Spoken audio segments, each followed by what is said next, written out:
Hello again. Welcome to another edition of Media Watch. I'm your co-host, Eric Tate, I'm Raymond Peterson. I'm Bob Anthony. And I'm Alan Singer. educator, historian Dr. Alan Singer, our resident expert on Media Watch. Thanks for joining us again. We're doing this the Wednesday, May 20th before our Monday normal air. It'll hopefully show up on Manhattan Neighborhood Network and YouTube and some other places like Facebook, LinkedIn, depending on how Bob or myself can get it up there. But the craziness that continues across the board in this country continues again, unabated, seems to be getting worse. What's the first thing we want to jump off with, guys? The crazy banning of books in Knoxville, Tennessee. Tennessee. The you guys probably read up on it better than I have, but I think Alan, you sent us a message about Roots, the Alex Haley epic tome about the impact of slavery on this country and on people of color in this country. All of a sudden, despite its long and glorious history of educating this country about slavery, its horrors, and some of its positive outcomes for people of color once they became free, just got banned by the Knoxville, Tennessee school district. Is that correct, Alan? Yes. People younger than us may not remember the impact of the Alex Haley book and the Alex Haley, I think it was an 8-part TV mini series for television. Alan Wolper, if I remember correctly, was the producer of that series. Now, I was teaching middle school at the time in Brooklyn, and we showed the TV show to the kids, and they read segments. It was just very, very powerful. It was like the first time the history of ordinary African Americans was ever accessible. And this is because Alex Haley had traced the origin of his mother's matriarchal family line back to the African Kunta Kinte, who was kidnapped and brought to the United States, to Virginia. So what happens is there's a law in Tennessee called Tennessee's Age-Appropriate Materials, which allows anybody to bring up material calling for it to be banned in school libraries. And what happened in chapter 84 of Roots, it's page 548, 549, a young African-American woman who had been kidnapped and sold into slavery is raped by a drunk white owner.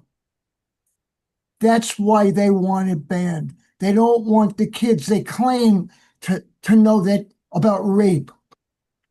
Striking her another blow, this is the quote, the man jerked down his suspenders, made motions at his trousers front. Then came the searing pain as he forced his way into her. And Kizzy's senses seemed to explode. On it went until finally she lost consciousness. Now, this is not a lewd account. This is an account of rape, which sadly was a major part of slavery in the United States. They don't want kids to know about it. And what struck me, Alan, in what you wrote to us, sorry, Ray, I didn't mean to interrupt. That's all right. No, what struck me is that what you wrote to us, you gave us a little summary, was that all the school district needed is for a committee to pull out segments. We're not talking about the entire book. Pull out segments and complain about that segment of whatever work it is. And you noted that the school district didn't take notes on who complained about what. Now, I've covered school districts. You and I write a letter to a school district, it's public. It's a public document. If you stand up at a public hearing and say something, the recording is public. So that Knoxville wouldn't have a record of who's doing the complaining is bull.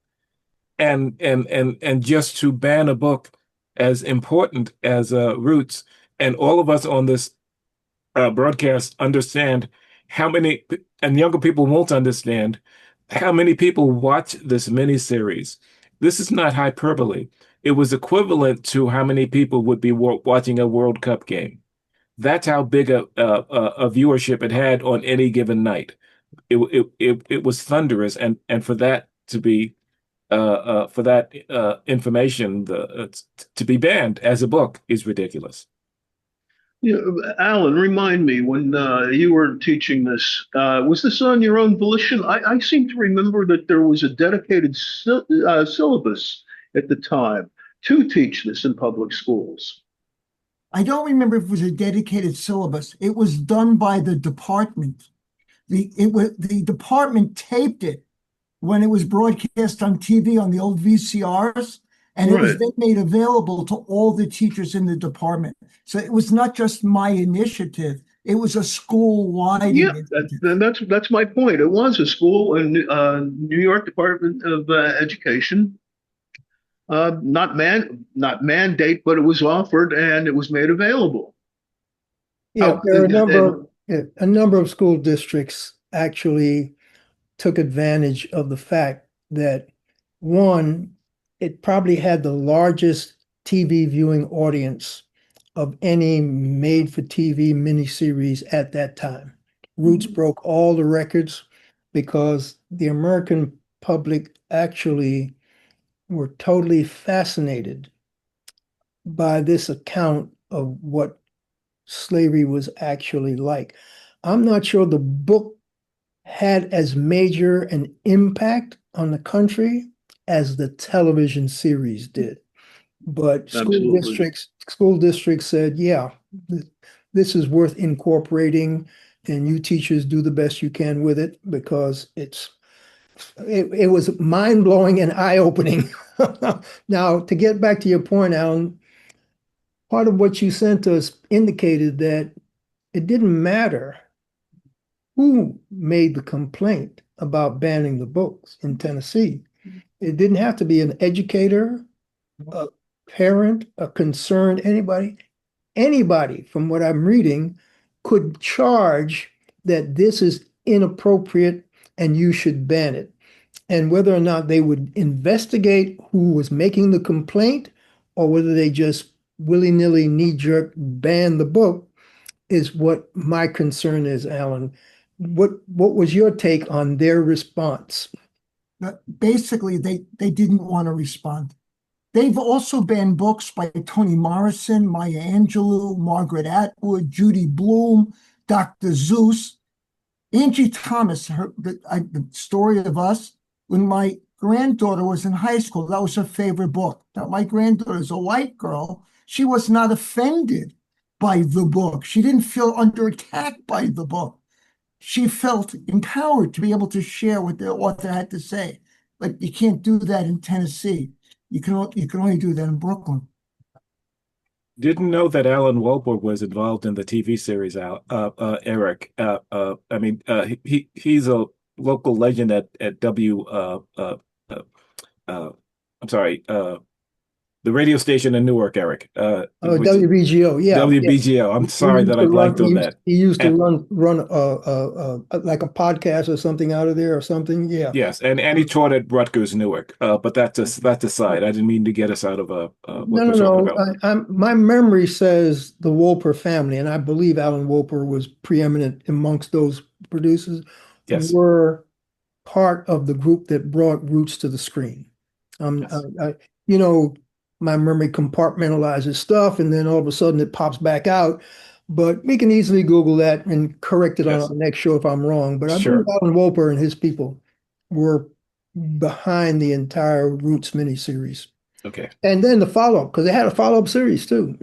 When you make money and you're successful, they always go to, oh, Yes. where's part B? Where's part two? They had a secondary series based on Roots, and Ben Vereen, I believe, played the patriarch of the post out of slavery, post Reconstruction tracing of the Kunta Kinte family in the second series.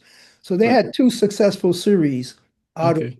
out of that Alex Haley novel.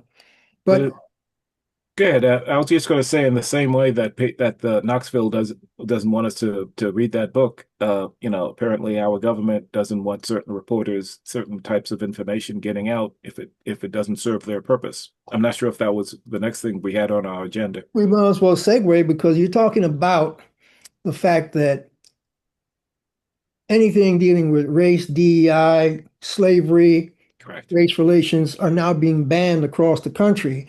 And that starts at the very top. And so I believe, Bob, you're referring to, correct me if I'm wrong, Rachel Scott, the reporter, senior White House correspondent. I forget what her title is, but she's a big, long-time veteran ABC reporter who basically was covering a Trump press conference.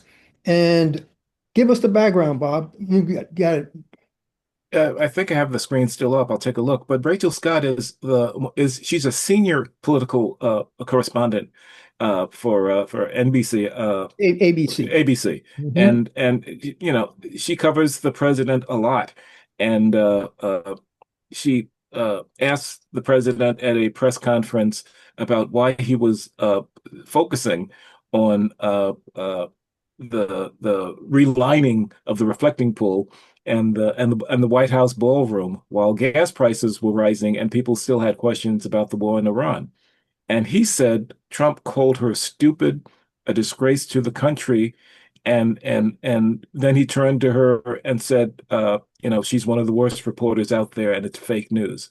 Uh, Rachel Scott, a black woman, is just added to the long list of female journalists and especially black female journalists that Trump has insulted, and that list includes Yami Chalchinda, Abby Phillip, uh, uh, April Ryan, April Ryan, a and whole now bunch of now veteran Rachel reporters. Scott. Yeah, yeah, Yeah, yeah. And doing her job, asking a legitimate question. So why is this idiot focusing on changing the color of the reflecting pool on the mall instead of worrying about a war that he illegally, illegitimately started that he can't figure out a way to end? And so because she asks him about something as valid as that, he's going to insult her. Anytime he doesn't have a correct answer for anything, he turns to personal insults. Ray, I think I cut you off on something. No, no, you didn't. I was just thinking about, you know, he he's actually said that the war is more important than anything else. So why he doesn't want to talk about it is beyond me. I mean, he has said publicly that can't fund Medicare, Medicaid, after school lunches because there's a war we've got to fight. So if it's so damn important to him, why won't he discuss it? And why is asking him a question about it? That's the thing that I don't get. Regardless of whether you think the question is totally stupid or not, if you're asked a legitimate question, answer the question. Don't belittle the person who's asking it. They keep That's arguing, Trump and his supporters, that this is a Christian nation. Oh, Yet please. you never No. get a sense of anything related with their Sorry, behavior to Christian values. Christian values. Donald Trump was the guy who gassed people crossing a square in Washington, D.C. to stand in front of a building with the Bible upside down. That's how much Christian values he has. He doesn't even know the right side up end of a Bible. Okay. But let's get back to this Christian nation because we're talking about abrogating the founding documents and the founding principles of the country. The bottom line was talk to us, Raymond, about this so-called back to the roots of our founding prayer, whatever. Tell us what the hell happened last weekend that fortunately I was away and did not suffer through that nonsense. It was some kind of prayer, whatever, on the mall. Bob, you got anything yeah. on it? I mean, I can bring up that graphic that Ray shared with us, if you want. Yeah, why don't we bring up the graphic while somebody digs into what the occasion was supposed to be about, that with the quotes that we need. This was what they were pushing on the American people as a return to the founding documents of the country, turning us back to the quote Christian nation. It was a prayer, call to prayer or whatever. Somebody give us the exact quote, please. I'm glad that we don't have the video of the actual event, because you know it was, you know, basically all about focusing on Christianity, and of course this country has a lot more religions than just that. It's and it's focused on the administration's view of Christianity. The administration talking to us about supposedly the Christian founding values, virtues that the nation was founded on. Alan, you're the historian. Please put a stake in that shibboleth or whatever you call lies and canards like that. Well, first of all, the Constitution does not mention God. It does not mention Christianity, and it does not call the United States a Christian nation.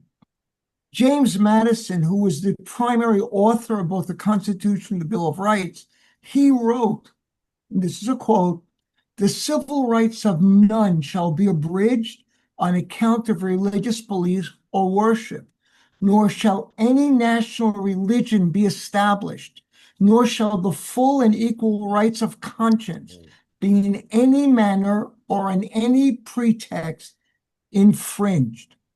Now, in 1806, the United States actually signed a treaty with Tripoli in North Africa, and that treaty was passed unanimously by the United States Senate, and it was signed by President. I'm sorry, 1796, not 1806. Right Now, after the founding of the country, Oh, practically. yes. It's like less than 10 years later. Mhm. Now, Article 11 of the treaty stated, and again, this is a quote, "As the government of the United States of America is not in any sense founded on the Christian religion, as it has in itself no character of enmity against the laws, religious or tranquility of Mussulman," which is what they wrote for Muslim. So Madison, the United States Senate, the president, 1796, less than 10 years after the author of the Constitution, said this is not a Christian nation. However, in a taxpayer-funded evangelical worship ceremony on the National Mall, Donald Trump, Vance, Rubio, Gabbard, Hegseth, and Speaker Mike Johnson all seem to misinterpret the founding principles of this country. That's what that BS with the video of George Washington kneeling down praying was supposed to be recognizing? Yeah, right. Okay. So another big lie that they're trying to foist on the country. That yes, we were founded on Christian principles, even though the founding fathers themselves said this is not a Christian nation and religion should not play any part in the rule and government of this country. There have actually been proposed constitutional amendments to make this a Christian nation, and they have always been defeated. Right, and it's not the, you know, it's not the 8th or 13th or whatever amendment. It's the First Amendment that says we will not establish any type of religion here. And why the administration can't read that far, I don't know. Oh, but you've got people on the Supreme Court that will say we're originalists. We have to go back to what the founding fathers originally meant when they wrote X, Y, and Z. Okay, so let's go back to what they originally meant. Why don't you use 6-3 Supreme Court? Tell these idiots that are having these prayer meetings on the mall to claim that we are a Christian nation. Go back to what the founding fathers had to say from your perch on the Supreme Court, where you gut the Civil Rights Act, gut the Voting Rights Act, give all these MAGA white supremacists wannabe all the fodder that they need with your 6-3 Supreme Court rulings. And yes, let's go back and blame Mitch McConnell for giving us that 6-3 Supreme Court. All this craziness that we're suffering under all goes back to Mitch McConnell. Well, you know, listen, also, this thing about Christian nation, the premise behind that is that there is no higher law than God. And who's trying to make himself into a god? Trump. I mean, that's what this is all about. It's really simple. They're going about it. They're doing it step by step, but that's how ludicrous it is. I mean, and he's a man that if he walked into a church, it might catch fire. Oh, you're not kidding. I don't think he's he could been get to a the church door. service. Yeah. Was it somebody that used to be a Trump follower who came out the other day and said Trump is the walking Antichrist? I'm not making this up. I said Somebody, that, one of back in his former supporters. and I could never. I could should never have. understand why they don't see that. Put that quote somewhere handy so I could use it on one of our shows. But they're now calling him the Antichrist. Maybe it had to do with him posting himself as Jesus Christ. What, 3 weeks I ago don't when he know why claimed, put "Oh no, someone- I was posting myself as a doctor, not Jesus Christ." Yeah. I mean, Trump has I mean, they're packaging Trump, his acolytes, his supporters are packaging him as infallible. And you know, if you look at what the DOJ has done recently with some some deals, yeah, it's they're treating him like he's untouchable, infallible, and we can't touch him. Let's dig into that, Bob. You just hit the graph, the big graph. Give me money. All I want is money. I believe that was a headline in the latest New York Times opinion piece. Give me money. All I want is money. Okay. What's this Todd Blanche, acting attorney general, just done with this giant slush fund? Somebody bring our viewers up to date on that real quick. $1.777 billion or something to that effect.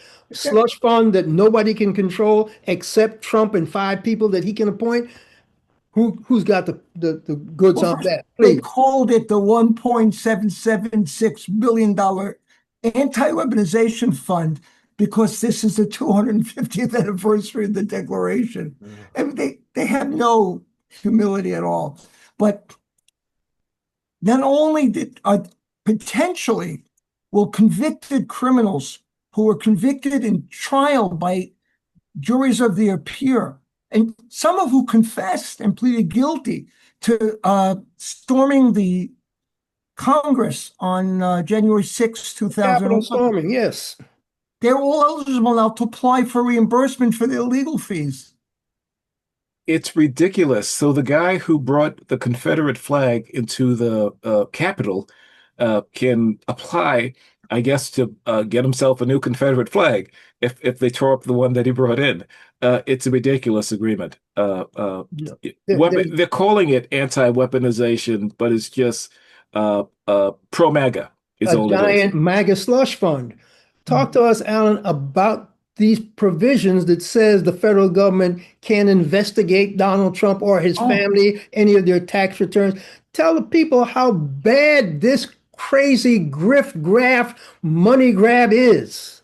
Well, Donald Trump and his family faced $100 million in charges for false tax returns. And they've been investigating him for years. Under this agreement, the IRS is legally barred from investigating, auditing Trump, his family, or his businesses. But this is the thing that's really partly the crazy piece, is that a future presidential administration can reverse the settlement agreement. Executive agencies cannot bind the government to terms that violate federal law. And no federal statute authorizes the Department of Justice to create a multi-billion-dollar fund or a 5-member commission. It is also a federal crime for the executive branch officials to request the termination of an IRS audit for a specific taxpayer. Bunch and Trump are both in violation of the law. They should, what's his name? Bunch, whatever his name. Todd Blanche. He should be arrested immediately and put on trial and sent to federal prison. Of course, for those who don't know, this violation of federal law. Yes. Right. For those who don't know, he's the former attorney for Trump former lawyer. Right. That's right. He is. Well, this is this stupid Keystone Cops circling, eating your own tail dog kind of shit that we're faced with. The man supposedly dropped his suit against the IRS for leaking his tax document. This is the Dodo in the White House. And for dropping that suit that had no merit whatsoever, Absolutely because none. a judge had said, I don't see any adversarial relationship between the suer and the defendant, and the government is defending the suit by the suer. And so if there's no adversarial, there is no suit. Before the judge could actually he said, well, I'm going to drop the suit. But for dropping the suit, I want you to establish this as a way to say I've done good by the country. And so his former personal lawyer, Todd Blanche, who is now his acting attorney general, opposite, okay, is now saying to the taxpayer, I'm setting up this fund as the attorney general of $1.77 billion so that the government can reimburse people that the government misappropriatedly or by bad faith went after, when they actually went after them in good faith, and a legitimate Department of Justice sued, prosecuted, sent to jail a whole bunch of crooks and crooked insurrectionists. And so now this crap is going to pay off the insurrectionists. And with that, the bill. With that, we have 1 minute. All right, guys, 1 minute. I've done my piece about calling out all this graft. The man in the White House, I believe I saw a Jamel Bowie column in the New York Times that said this guy has now come up with the pecuniary presidency, which is I'm the president who wants nothing but money. Give me my money and I'll be happy. The pecuniary presidency is what Jamel Bowie was calling it, the opinion columnist for the New York Times. Your guys have your take on all this craziness, and we can sign off. He's just backing up. He's just stealing. It's just theft. Absolutely. And it's not just the money he wants. If he doesn't get the praise, the money's not going to satisfy him. It's the praise that's more than anything. And with that, that's about all we got. All right. That's it, folks. This has been Media Watch. I'm your co-host, Eric Tait. I'm Raymond Peterson and terribly disgusted. I'm Alan Singer. And I'm Bob Anthony. Catch up to us on YouTube at Media Watch EVT. And we'll catch you the next time, folks. Stay safe under all this craziness.